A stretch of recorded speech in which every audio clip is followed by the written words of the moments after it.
The uncomfortable truth. 9 News Kyle Clark wants Colorado media to confront.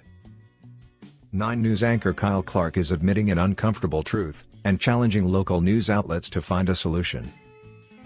The intrigue. In a commentary for his primetime Next show, Clark acknowledged that his NBC-affiliated TV station covers U.S. Representative Ilhan Boebert, our rifle, differently than any other elected official in Colorado. "We hold Congresswoman Boebert to a far lower standard," Clark said. "We hold Congresswoman Boebert to a far lower standard." Background: Boebert took to the U.S. House floor in November to make Islamaphobic remarks about Democratic Representative Ilhan Omar of Minnesota, calling her a member of the Jihad squad.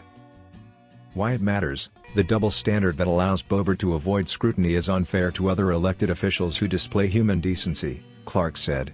He prodded local journalists to find a corrective approach. The commentary drew national attention, landing the local anchor on MSNBC's Rachel Maddow show, CNN and SiriusXM radio. "What he's saying," Clark didn't reply to an email we sent him, but he acknowledged in the interview with Maddow that he doesn't have a solution.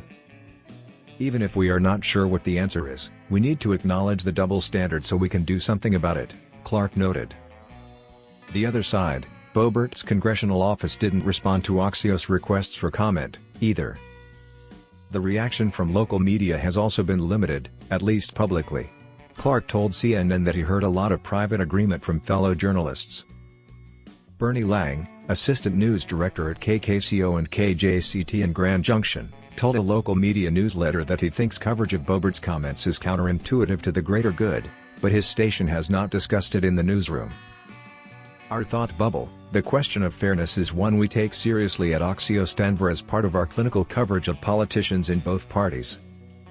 We decide coverage of what elected officials are saying on a story-by-story basis, always anchored in our reader-first approach that focuses on why a story matters and the big-picture context that informs the news.